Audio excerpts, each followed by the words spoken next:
Radio Show with your host, Lonnie Clark.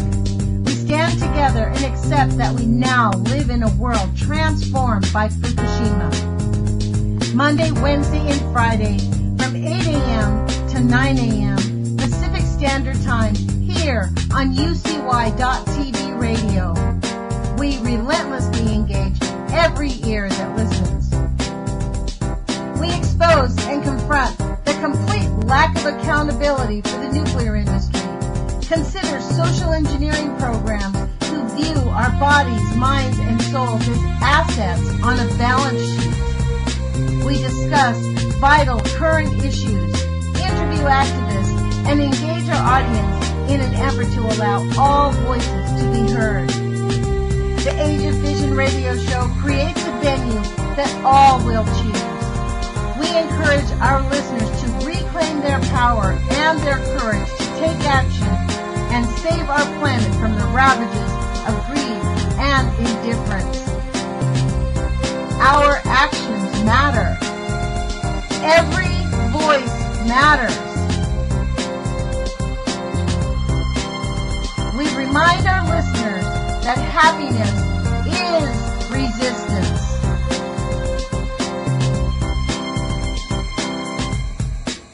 Love is greater than fear.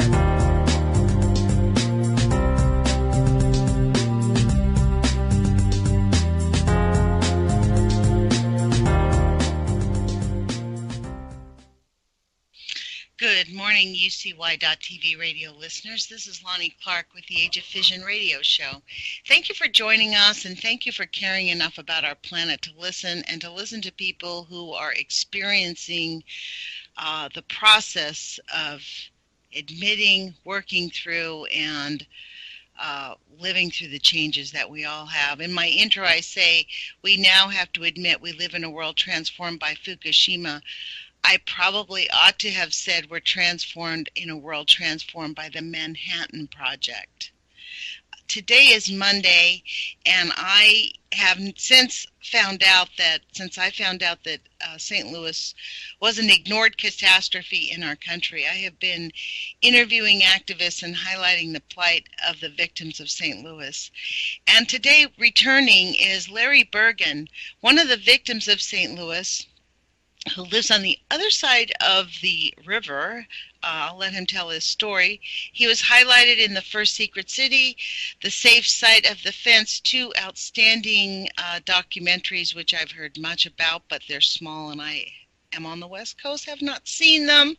So let me introduce you. Thank you, Larry, for joining us. Good morning, Lonnie. How are you doing? You know, I'm doing all right, I guess, considering everything going on in my life. But how are you today? Well, I'd say we're holding our own here. A lot of people don't know about St. Louis's and the victims here in this community, and I'm glad you're able to highlight this on your show, and because people need to know that there are victims all across this country due to what you just mentioned, the Manhattan Project. And again, something that was built to keep us safe is actually doing the opposite. And I am living proof of that, which is a weird way of putting it, because of my health issues and this radiation, maybe I'm considered dying proof of it. Wow, Larry. Wow. You know, and again, this is why shows like yours need to be out there so people can be aware of the health issues that arise from simple things you cannot see, simple like radiation. And when I say simple, I mean, small amounts all over the place that you wouldn't even think of or recognize. It could be laying in the driveway next to your mailbox. You wouldn't know it. It could be in your backyard or floating over your home. And then 10, 15 years later, you start getting sick, and you can't figure out why. You're losing your strength. You're getting these weird things. These are for the people out there who think they're safe wherever they're at, relatively safe, because they have no idea. No one's ever told them there's a factory next door. No one ever told them what they're producing down the street. So where were you? What was your circumstances? Me? See, I retained my exposures from a factory producing it over here in Illinois. And again, I lived in a What's the name of the city in Illinois? Oh, it's the Madison, Illinois. It's right across the Mississippi River from St. Louis. In fact, you can see the Gateway Arch easily down the street from the entrance of this factory. That's how close we are to it. And the idea that this factory upwind of his residence was built to produce aluminum magnesium was quite fine. There was no problem, they thought back then. Initially, the factory was built in World War II to assemble Army tanks for the war project, which it did. But then in the 50s, it was sold off to Dow Chemical to produce magnesium and aluminum products. But the government still had its finger on the till because they gave this company permission to process radioactive metals on behalf of the government. Now, of course, no one asked any of these residents living next door or this elementary school 20 feet away. No one ever considered their issues or health. Again, the employees were even considered less on that level because we have no knowledge of any ID badges when they was working with any of these radioactive materials back then. They wasn't wearing any radiation badges or anything of that nature. Hey, Larry, do you mind if I interrupt you? I want to go back to this. I want to understand this. So that factory was not specifically designed to process this radioactive material? No, ma'am. In fact, I said, it was built to assemble Army tanks. So in a way, it was built to make death. And the problem with that is, after the war ended, producing all these radioactive materials, they continued producing that death, but in the form of victims as employees and residents. Wow. So they just turned a tank factory into a radioactive processing plant? Where they... That was a side job for the company. It was an aluminum magnesium foundry, but on the side they would run radiological materials for the government. For instance, they had at the same time. It wasn't like it would melt. Excuse me. What's that? Oh, I'm sorry. It was concurrently at the same time. Like they were doing their normal business of creating these chemicals or whatever it is that they're doing, and then they had a side job of creating radioactive material for the government. No, it was Dow Chemical Factory, but there was never no chemical. It was nothing. It wasn't a chemical factory. All it did was melt aluminum into bars and rods, and then they melted magnesium into bars and rods as well. But because they had these unique processes, these giant pots, 10 feet round, over a dozen of them, they would also melt radioactive material for the government. Now, the ideal was... Yeah, it was thorium. Now, I watched them actually do this. They quit in the year 2000. I watched them up to the year 2000 when they quit processing this metal. But never once did they have any kind of ductwork, any screens, any filters. All they had was exhaust fans in the roof, which would suck this radioactive smoke and dust out and then drift over downwind, which would land in the residents' yards and homes. It would land on their gardens and their food. It would land on their clothes hanging on the line, the children's playground, the elementary school 20 feet away, like I mentioned. We had 5 teachers and a principal die of cancer from that school. Oh, my goodness. We had 75 people with cancer in 2 blocks next to this factory, but there's only 35 homes in those 2 blocks. What did your elected officials do? Nothing? I met with a congressman 2 weeks ago, me and our committee member, to discuss this issue about finding help and recourse for these residents. And she saw so much damning material that she set up a second meeting with me and another congressman on the 9th, this Friday. So I'm meeting with 2 congressmen aides to discuss this issue to take it to the next level for testing, an epidemiology study. Can you disclose who you are meeting with? Congressman Shimkus, who is also on a subcommittee for the environment and energy, and Congressman Boast, whose district these residents are in. Boast, B-O-A-S-T. Is he a new congressman? I know Congressman Shimkus. Yes, he is. Congressman Shimkus has helped us in the past. He actually sent a letter of recommendation for me being tested for radiation poisoning up in Rochester, New York, back in 2007, I believe, 2008. That's why, in fact, wow. He sent a letter of recommendation to have you tested?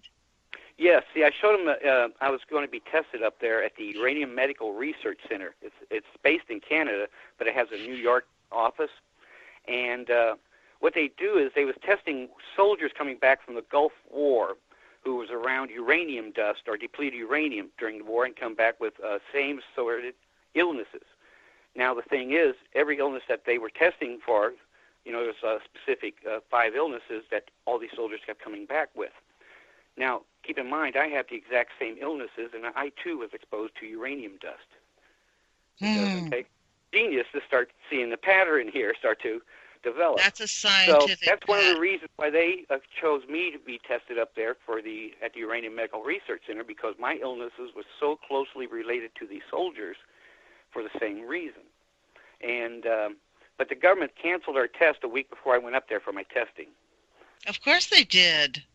They did it in the form of threats with funding. They told the university that if they tested any more people up there, that they would pull their funding from the university. Of course they did. And when it comes to money, colleges will do what they have to do. That's right. You know what's really sad about this? Well, they told me the reasoning behind this was the government wasn't going to pay this university to prove that they've been poisoning people. And why not? If they had integrity, they ought to be saying, "Look, we didn't even know it was happening. We thought they were even better yet, play the hero card and say, "Hey, look what we just found! Oh my God, please, everybody, rush here. We can help you. We want to test you." But they didn't. They wanted to hide the card, and that's always the 90% rule. Dr. John Goffman in the mid-'60s had studied the people from Hiroshima and Nagasaki for 20 years. At the end of that 20-year summation, he said, "You know what I have discovered? The International Atomic Energy Agency, the military, most world governments, it goes across governmental lines. It is anybody in the nuclear industry." I have proof right here in front of me on a piece of paper. The last attorneys we had to represent the residents sent us a letter saying, please be advised that this office will no longer be taking further action on behalf to regard in this manner. Our potential research, our case shows that subject to the Price-Anderson Act, which requires proof of individual exposures, well, there you go right there. This letter from this attorney proves what you just said about the government's overreach in keeping this closed. It's the Price-Anderson Act. The Price-Anderson Act. And even these attorneys knew what it was who never handled a radiation case before. You read a simple thing. Now, here's one other thing these lawyers say, which I find extremely unusual, is the residents themselves. I have a regret that our firm cannot. Okay, you and your community has been victims of the worst kind, and unfortunately, it appears the legal system will not be able to help you. Again, this probably refers back to the Price-Anderson, which he mentioned, up in a paragraph. These people, just because they didn't work with radioactive metal, they believe they aren't entitled to any type of compensation. Yet they're just as much victims as me and my coworkers. It's not even that. It's because they're not going to make it. These attorneys didn't want it because they're not going to make any money. You know what the Price-Anderson Act does? Yes, it keeps from suing the owners of the factory who's operating this radioactive material. It limits the amount of money that those people can have to pay. And then you know what happens with that? This is interesting because the government pays for the cleanup, but then the licensees have to repay the government. That's where they're cutting the fuse wrap budgets. It's such a shakedown. It is really unconscionable to think that this is really how our government operates. I mean, we are the farthest thing away from what our Constitution intended. What happened in the nuclear industry, the secrecy, the secret government, the nuclear priesthood, they call themselves nukies. They look at people with disdain. They called me and you nuke mongerers. You know what I mean? Like it's a form of insanity.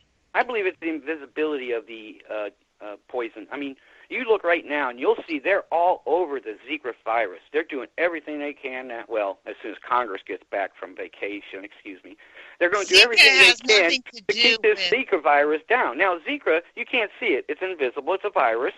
But they're doing everything they can to keep it down. But the radiation. Now, this is why they're doing poison. it? They don't try to hide because why? Unlike the virus, this is profitable. Well, they radiation lie. They lie about it. See, this is the thing. They deny radiation causes harm, underreport the negative effects by 90%. That's what Dr. John Oh, Goffman yes. said. They are sticking with it. And the Zika virus is a way to avert the attention away from uranium poisoning. Every place where these babies have had microencephaly, they are downwind, have grotesque uranium mining practices, or a Oh, yes. nuclear Yes, there's that power movie he was talking about several months ago about the uranium mines down in South America. Yes, and it is just bull. This whole thing about Zika this, Zika that, I'm not buying it. But this is what I want you to discuss. Oh, it can be real, but I you love can't your take your eye attitude. off the other ball either, and that's the radiation exposures. Right. Just because a new illness comes around, you don't ignore the last one. I And want you to that's talk about what you said to me about the victims. Please discuss what you meant when you said you wanted to really talk about what the victims have to go through just to find out that they have been exposed. Talk a little bit about how you understand that story. Well, from my perspective, I was just an average Joe at work every day, punching a time clock, going home, getting dinner, eating, watching TV, and then when I started getting ill, started having health issues, my insurance was through my company. So whenever I had these weird health issues, I'd have to turn my medical insurance into my company so they would pay the bills. And then about 6 months after all my strange illnesses started manipulating or started acquiring on me and building, the company got rid of me and every other employee in the factory. They put us out on a strike, a contract that no one in their right mind would sign to get rid of us. It took me a year after that to learn to walk again. I was literally bedridden for months and months. And my wife actually had to feed me. I couldn't even use my hands. And once I started getting better... What happened one day? You just woke up weak? Oh, it was months. It took me a year again to learn to walk. And that's when I finally wanted to look into my health issues, why I was sick. And that's when the radiation over my head, the radioactive dust, popped up on my radar. How it was there. Could that be the cause of my illness? And once I started looking into it deeper and the research, then I seen my coworkers were developing the same health problems. And then in our family, we were starting to have birth defects, something that never happened before. And then my coworkers, the same thing, birth defects and health problems. And it was starting to be more and more obvious as I looked into this. And did you know it was radioactive dust when you were at work? Did anybody say, hey, well, here's careful? The thing. They didn't tell us until the year 2000 when they came in to clean it up. What? Yes. See, they was taking tests for the past 6-8 years of the soil, of the uranium samples overhead. But they do it on a weekend when we wasn't there.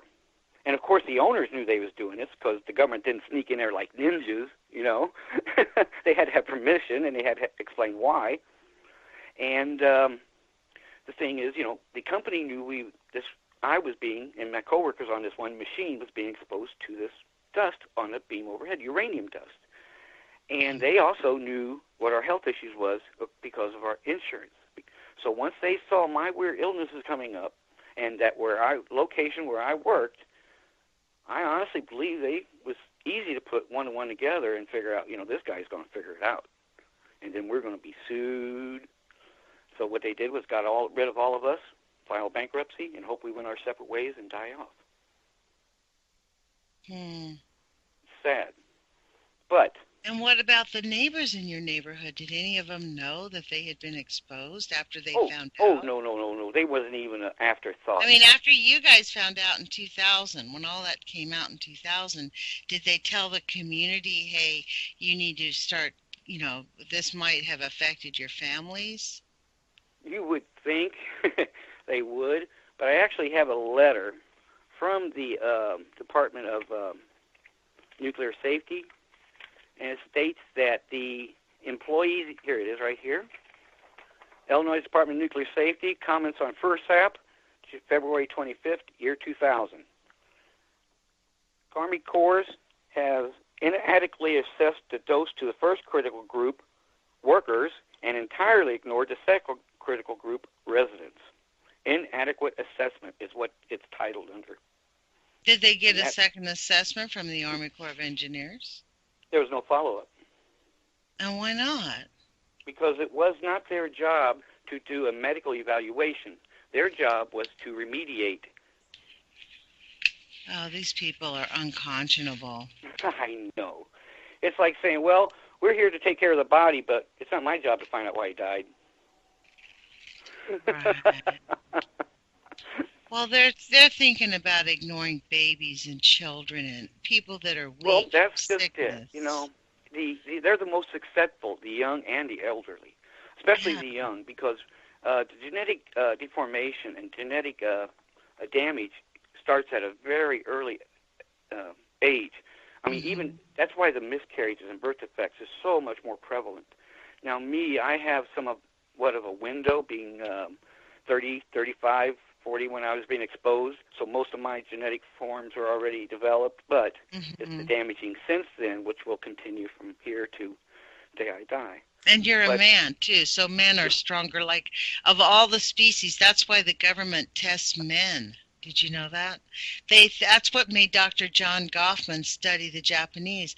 Yes, the government went in, took all this great information, and it started to sum up pretty easy from the preliminary documentation.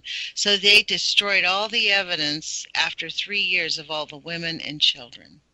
Well, victims out there who know they have nowhere to turn. There is no support group. And I think the key here is know they are.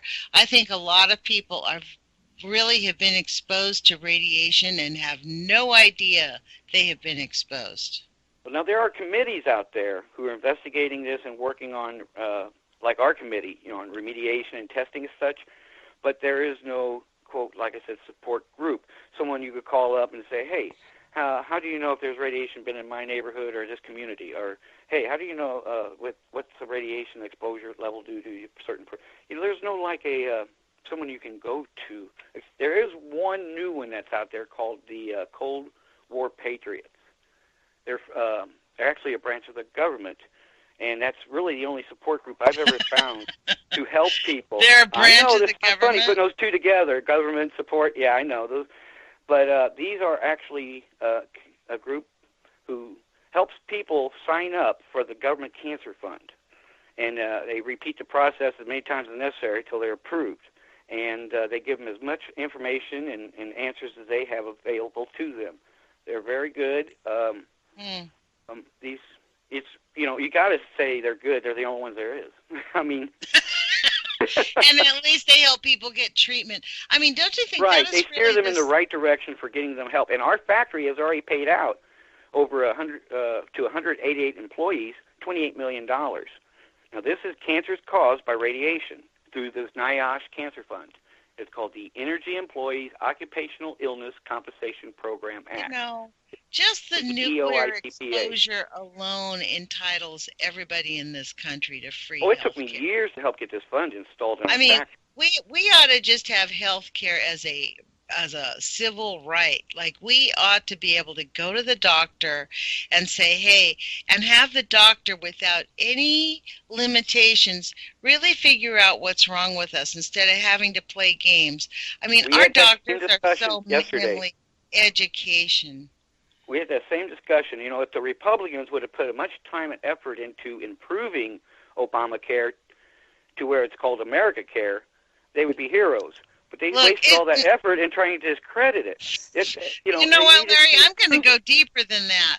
Forget the Republicans. If the president would have had some gonads and given a single payer health care for all, we had the whole thing was already set up. We have Medicare, and we had the legislation. We had the system set up.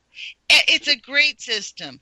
Obama sold us out, and we are now suffering at the hands of Republicans because he is a Republicrat.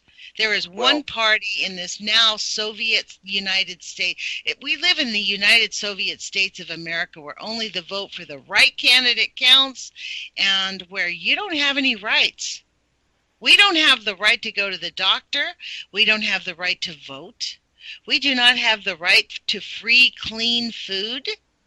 I mean, think about it. Americans are going to get a wake-up call very shortly after this election because the access When Fukushima blew up, the state of Illinois told all their citizens they were putting monitors around the state to monitor for radiation in the air to keep us safe. Yet, for years, our committee could not get the state to come down and check these residents out who we found uranium in their yards. We've had their yards tested. Oh, my gosh. Can you see the irony in this? They're more worried about radiation 6,000 miles away than here in their residence yard in their own state. When it's being And why is right this? Yeah. Most of these residents are poor and black. I believe it's more of a civil rights issue as well as anything else. Wow. Ain't this amazing? Ain't this amazing? Well, we're just like their little lab rats. That's the issue. So what is this? What's the status of what you're doing, Larry? Because you got exposed at the factory. You discovered that you had this litany of illnesses of which you've been struggling and managing and dealing with issues in your family. What type of litigation, where are you legally? Are you suing Dow, or what are you looking for? What's your compensation what's your remedy now? Again, the good to come from this bad. We cannot go back and change what has happened. So I work to find the good to go forward. And, of course, one of the things is helping the residents and the employees. When I found out something very important when I first started investigating this was I'm not alone. And to ignore others who have been poisoned by this factory would make me as bad as the owner who ignored me and did this to me. And I could not become that type of evil. So I've been working to help everyone. I can't save the world, can't save this entire state or the city, but these 6 blocks, it's doable. I can do that. And that's what I've been working on for the past since 2003 when I first found out about this. Wow. And 13 years. Yes, ma'am. And now, again, I mentioned earlier how we have gotten over $28 million for 188 families through the Cancer Fund, the federal Cancer Fund. Again, I'm very proud of what I've done to help make that possible. I believe I was the sole one to be included for the residual period. Our factory was the very first factory to be included for a residual period up to 1998. Now, this is very unique because no other factory has ever been given residual compensation except ours. And I believe all the affidavits and all my presentations to the board members proved to it was real, and they saw it. So I'm proud of that fact. And congratulations. That helps us on the federal level. Now, the state level... But it also sets precedent, too. Yes, that's what I had to do. It sets precedent for them to have to acknowledge it. Absolutely, because once they know it's there and it's harming us, you can go where you want from here, and that's where I took it to the next level. I filed a workers' comp claim. Now, even though I haven't worked there for 7, 8 years, the statute of limitation in Illinois states that you're only eligible from time of injury for 3 years, and that's everything: mercury, lead, arsenic, no matter what, except one thing: radiation. Statute of limitation is 25 years. Now, why is it so much longer than all the other statutes? Because it takes that long for this acidious poison to rear its ugly head and cause its damage to the body. So, having this knowledge on hand, I went, filed a workers' comp claim, and within a week, my lawyer told me the insurance company has conceded on this claim with all the documentation I provided him. And immediately I knew then I had a second window of opportunity for the employees. And since then, I signed up over 150 employees with health problems associated or connected to this radiation. So we have a cancer fund for cancers through the federal government, and I'm hoping soon, within the next several months, if not weeks, we'll have the window open for the illnesses acquired by it as well on the state level. Now, that will give us 2 windows of hope for the employees and victims inside this factory. Now, it's on the other side of the chain link fence where the residents were exposed we're still dealing with. Now, I told you just a few moments ago I read from a letter where the last attorney let us go because of the Price-Anderson Act. Right. That's why now we're turning to the political process. We're going to stop going after the legal option and try to go after the political. Because what do you mean by that? What are you talking about? Well, for years, our committee, since 2009, since we formed it, we've been trying to find lawyers who can help these residents to associate their problems and their health problems to their exposures and to get them compensation. We watched over at Westlake Landfill over in Missouri. For years, they've been going through politicians trying to get help and going nowhere. So our committee thought it would be a good idea to go a different direction, to go through the legal process of trying to get these residents help and recognition.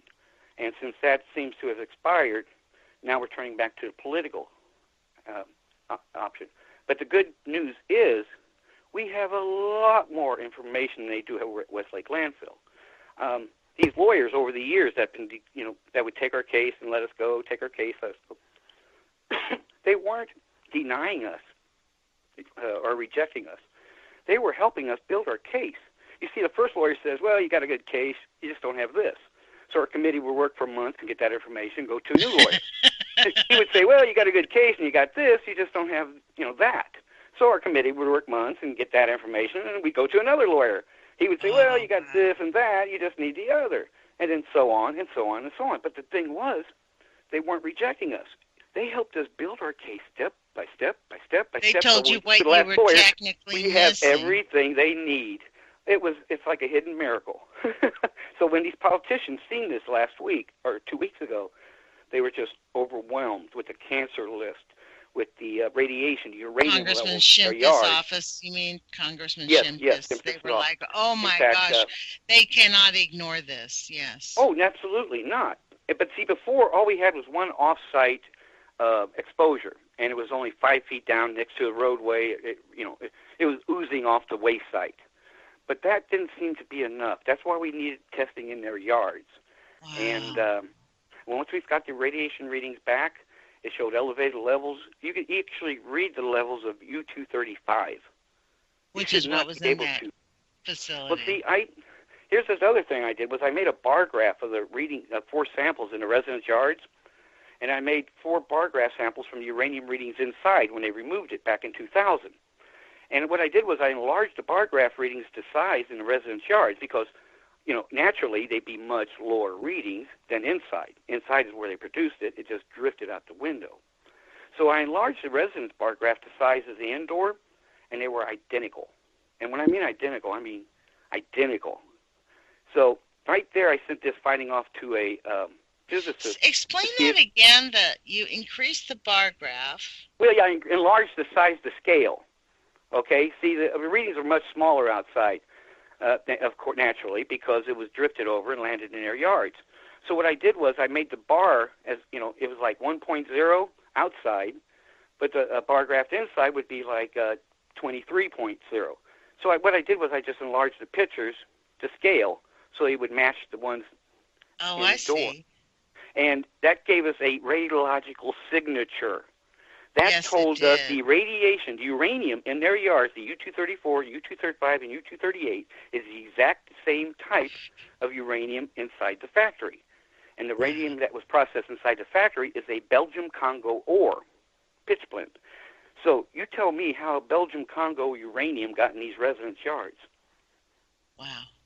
I sent this finding to a physicist, and he agreed with my theory, saying it was the only way. There's no way you can have that higher uranium-235 readings naturally in this continent. Wow. So then now what is going to be your net result? What are you guys going to gain when you say in just a few weeks? What's your process? Where are you in getting... to finalize our worker comp claims to start them. We're right on the edge of the analytical date is almost done. In fact, one of them already is. We have certain benchmarks we had to reach first. So since you got sick, you have not been on workers' compensation? They've been denying you workers' compensation? No. We've been on Social Security disability. My wife also. She's a retired Sunday school teacher, and I brought this dust home, and it affected her and my children as well, and grandchildren. So she also, we were living at the poverty level for the last 12 years, and I'm fighting these billion-dollar giants. It's truly a modern-day David versus Goliath story here. But right is on my side, as it was on David's. Well, and this is the thing that we're going to find out. Like, the sad part about going through these elected officials is that they are going to get pressure from within the military to not participate in remediation. Like, this is the thing. Issue, yeah. It is controlled by the military. There is no freedom. Like, these people have got to click their heels and say Sig Heil and do what they are expected to do. This is why the people of St. Louis are getting the big runaround. They're doing everything perfectly correct. I was one of them. mean, I agree. I was one of them. I was one of those drones who did what he was told in that factory. We're looking out for your safety. Don't you worry about it. And I left it up to them, and look what happened. 10 years, 12 years of poverty and pain. Well, not only that, look what it's done to the quality of your life. And frankly, look what the secrecy and the lies has done to the fundamentals of our democracy. I mean, we live in a country now where people are shot in the streets by police officers, in a country where right now, if the government wants to come into my house, they have the legal right to sneak and peek. I live 10 miles here from Patriot Ferguson, Act does. and everybody knows Ferguson was almost the starting point for all this. Over here in St. Louis. Mm-hmm. Yeah. Well, for us, you see, my perspective from St. Louis is, my opinion is I have this kind of subversive feeling that, like, they incited a lot of what went down in St. Louis to keep people from paying attention, because just about the same time St. Louis was about to break on a national scale, the radiation and the catastrophe that was going on, that whole thing with Michael Brown happened. And it turned in, and there were people in St. Louis, there were advocates. So this is what is beyond my comprehension here, Larry. Go ahead. We have these civil rights leaders going to St. Louis, acting like they care about people, ignoring the fact that there's a burning nuclear dump site at the airport. Yes. Actually, it hasn't reached the radioactive waste yet. It's still a fuse. Getting ready to get to the time bomb, so to speak, nuclear time bomb. It is. I believe it is burning the radioactive waste. I really I believe they're lying about that, and I think that's why they know they can't move it. Some citizens are monitoring it a lot more closer than they had in the past. I'm sure if there was an inkling of anything leaking, we would know of it. But again, these residents over at Westlake Landfill you're speaking of are lucky ones, and the reason I say that is a lot of these victims live miles from the source. And this waste is under tons of dirt. We're over here in Venice, in Madison. They dumped it on top of the ground and piled it up as a 2-story house and over a football field long and left it for decades. The residents said this radioactive waste is piled up. It looked like a sand dune when the wind would blow. These victims over here in Westlake Landfill had the luxury of it being covered up. And yours was not even covered up. They just I have photographs of it. Shows it above ground. They even they never put a warning sign. Now, this is another thing. Over at Westlake Landfill, they have danger, radiation, keep out on all the fences. Over here, they never had one sign ever, not even a keep out or a private property. Never. And the fence was only 4 feet tall with large sections missing. That's all they had for decades. It wasn't until they removed it in 1993 that they actually put a 10-foot fence up. But still, no signs. Again, they don't want the residents to know. If you would put a danger radiation sign up... How did they move it? They had trucks come in through the factory gate and then work around so the residents never saw them. They said they did that to keep from imposing inconvenience to the neighborhood. But actually, it was out of sight, out of mind is what it was. They removed over 106,000 tons in one radiation cleanup in that lot next to their homes. 106,000 tons equal 212 million pounds of radioactive waste. There was 235 million people in the country back in 1992. That's 1 pound of radioactive waste for every man, woman, and child in the United States was dumped on this lot above ground and ignored for decades. Now, that's perspective. It took 1,000 rail cars to remove it in 3 years. And that was just one radiation cleanup. I got 4 of them documented. Who handled the cleanup? It was an outside company called Environmental Restoration Group, ERG. I called up there and spoke with the site manager. Did they do a clean, sane way of removing it? I mean, you say they put these on rails, but was it protected through the rail? I mean, like, did they have like uranium dose posting, puffing down the train tracks? I mean, I have this idea that they were just, it sounds like it's just been when it's a private company, you're never sure of that, because remember, you're paying a lot of money to do a job. Last thing you want to do is tell their customer, well, it's going to cost you more.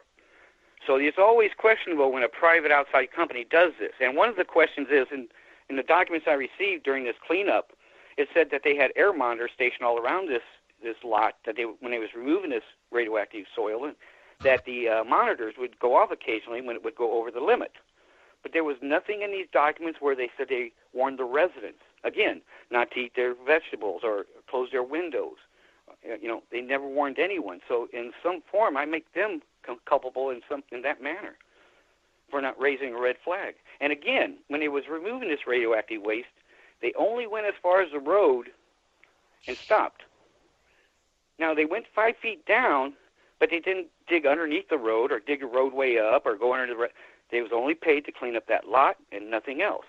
And once they got to the edge of it, that's where they stopped. They ignored the rest of the radiation underneath the road, which led to the residents' homes.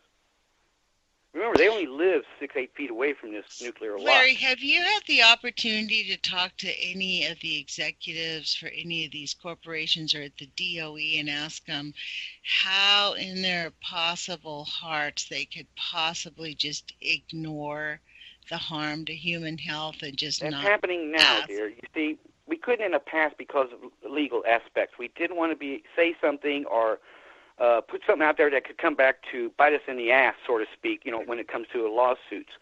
We didn't want to overstep our bounds, and we always want to stay within the legal means. But now that window has passed, now we're free to say what we know. And very shortly, you'll be able to go and ask them these questions. Yes, so I'm sure the congressman will if we don't.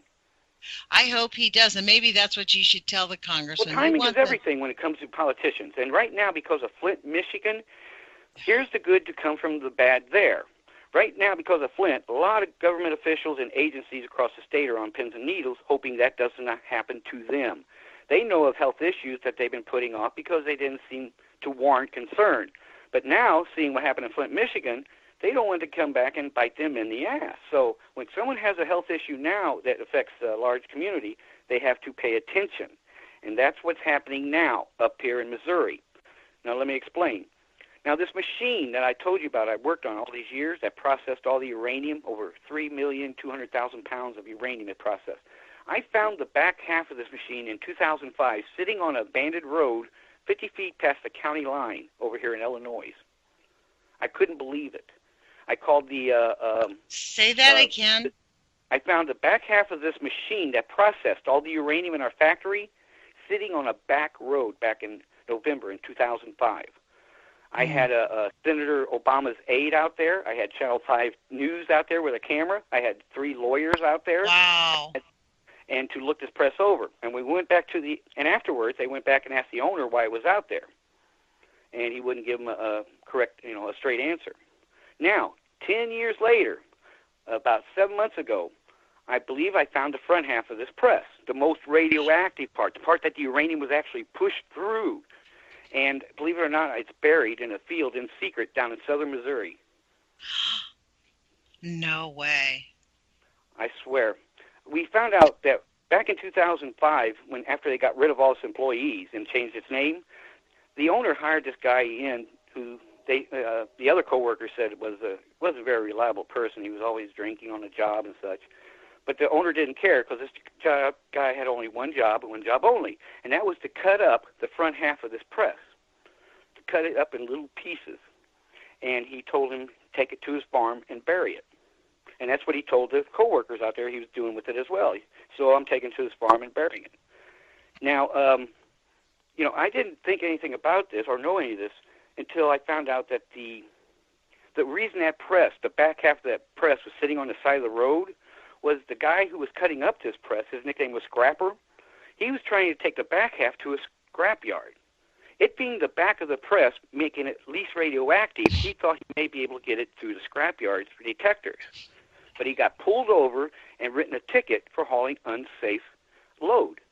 And on that ticket, it had his name and address, which was Southern Missouri.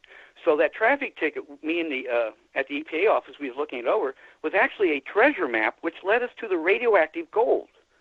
So the guy at the EPA office looked up on MapQuest this property, went back to 2005, and his words was, "There's a disturbance in the soil." So wow. I've been working with the Department of Natural Resources over in Missouri and a private investigator who works for them to look for such anomalies like this. And we've been working with them. I gave them the phone number of two of the employees who witnessed this gentleman cut it up and load it and haul it away. And we're hoping to get a search warrant soon to go on that property. And if they find it, they can remove it. And then, this is my hope, that they can go after the owner of this factory for willfully and knowingly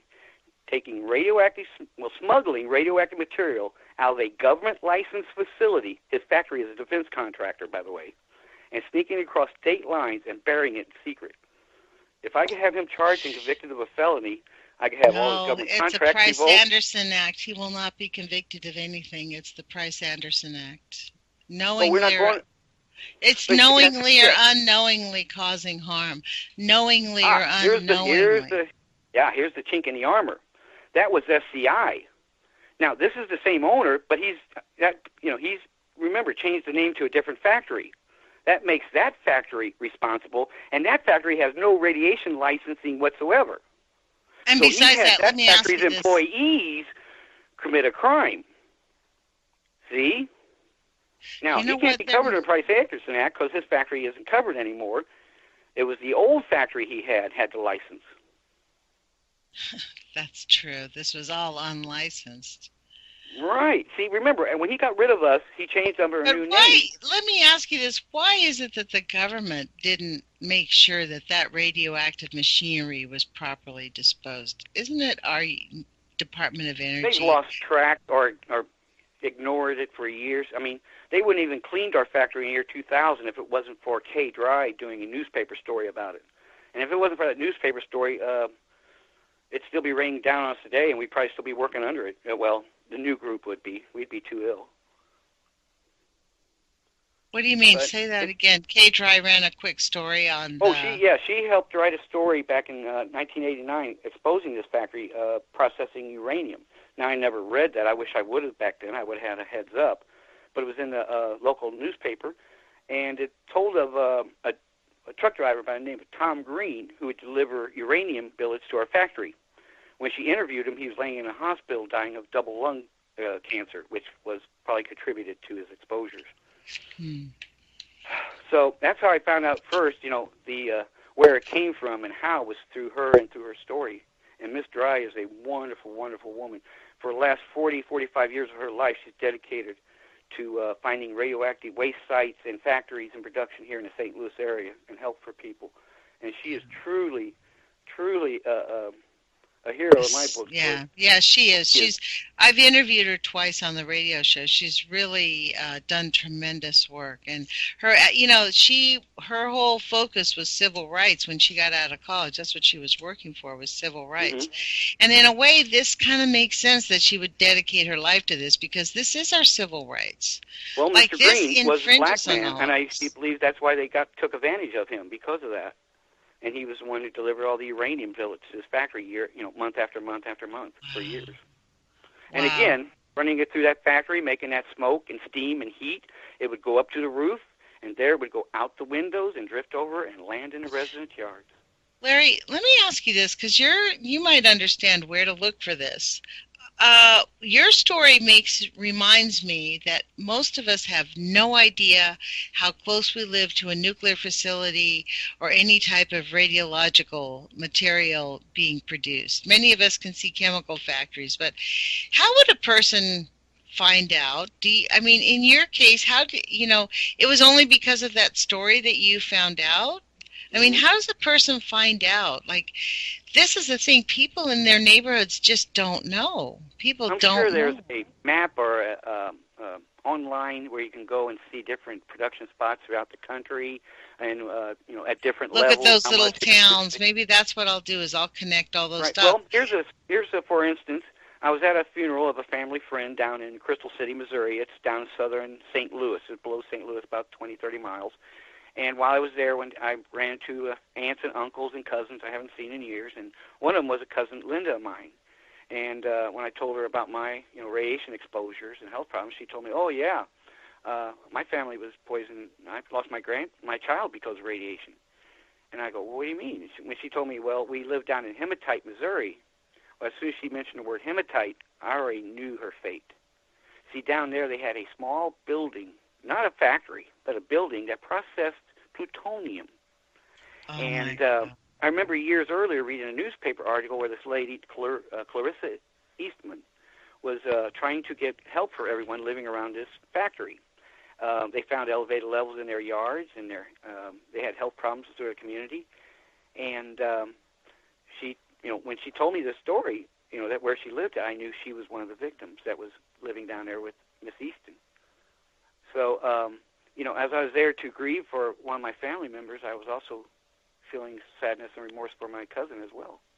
And the thing is, we haven't seen each other in decades, and we live almost 100 miles apart in in two different states, yet here we are, both our lives ruined by radiation. Yeah,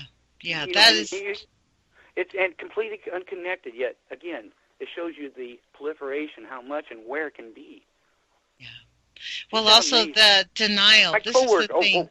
Another one. My coworker worked with me under this uranium for years, and when they shut our factory down, he started working over in St. Louis at another building. Well, they shut that down a few years later, and he went back to look it over, and he noticed they was having a radiation cleanup. So he told me about it, and I looked it up, and it was over on Lafayette Avenue.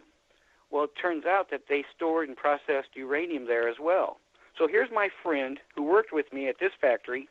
He was poisoned by uranium in two different factories in two different states. Wow. He had heart surgery at age 39. Oh, my goodness. See, this is the thing. The denial. You being poisoned in two different factories in two different states and not even knowing it? Well, this is His wife died at age 43. It's the denial of our government. Like, instead of having some integrity and being honest, they have thwarted science entirely. They have disregarded human life and all life on our planet to have military power and might. That's really it. And when they say, even if they want to have energy, okay, it's all about, it's so... To be honest, it is unconscionable. It is. I do not know how they can live with themselves. It's all about greed of the people who are processing this. Again, if there was no profit to be made, we'd be safe. There is no profit to be made. They're taking it from the government. That's all it is. It's tax dollars paying for it. This is not an industry that is even insurable. It is uninsurable. Oh, that's true. In fact, Dow Chemical, who is processing this material, was sued by their own insurance company back in 1969 for over $10 million, and it's all been blacklisted out. You can't find out why. And we believe that they didn't disclose they was working with radioactive materials to their insurance carrier. And when they found out, they was up in arms because they knew that now they're going to be responsible for all these cancers. So what did they do? They sued the Dow Chemical and won. They won? Yes. Well, Dow Chemical paid them over $10 million to Aetna and found a new insurance carrier shortly after. Oh, my goodness. Oh, my goodness. Now, we don't know why, because everything's been blacked out, page after page after page, like a government secret, document. But it's really easy to figure out why. Larry, is there anything that any of our listeners can do to help support your cause?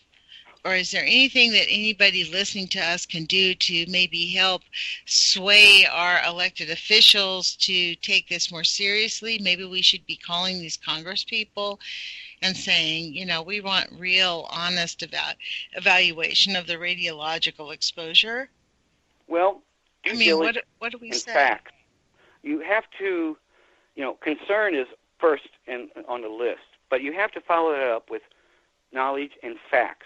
Because if you come up to a congressman and say, I think I'm worried about this, he's going to say, well, that'll be fine, and brush you off. But when you stick it in his face and say, look at these numbers, or look at these cancers in this neighborhood, or look at this factory, what is produced, then that's a fact. And if he doesn't do anything then you go to a newspaper and you say, or a TV station, say, look, this congressman knows about all these cancers. Why ain't he doing nothing? Why ain't he doing nothing about this radiation we found? Or what is he doing about this factory that's dirty? See, that's what you have to do sometimes to put some heat under the frog to get them to jump. Now, I did the same thing over here in Missouri. The DNR had a hard time finding this press that was buried down in southern Missouri. They was dragging their feet. So what did I do? I called the FBI. And I told them, we have tons of radioactive material missing. Instantly, I had their attention. And I told them about it being missing down in southern Missouri and how they haven't made it a priority in finding it. They're more worried about tires in a farmer's field. And I told them that they should make this a priority, given the fact that anything could happen to anyone with this material.